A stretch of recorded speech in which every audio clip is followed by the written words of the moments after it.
Hello, in this video I want to show you how to perform first setup on ICE Ring.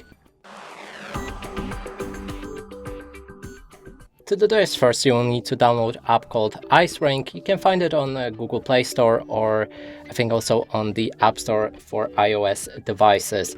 Then when you have the app installed, open it, and inside it will ask you for your statistics like weight, height, and etc.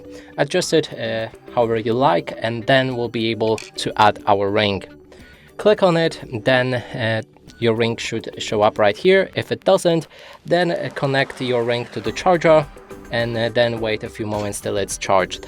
Now we can click on the ring to add it to our app.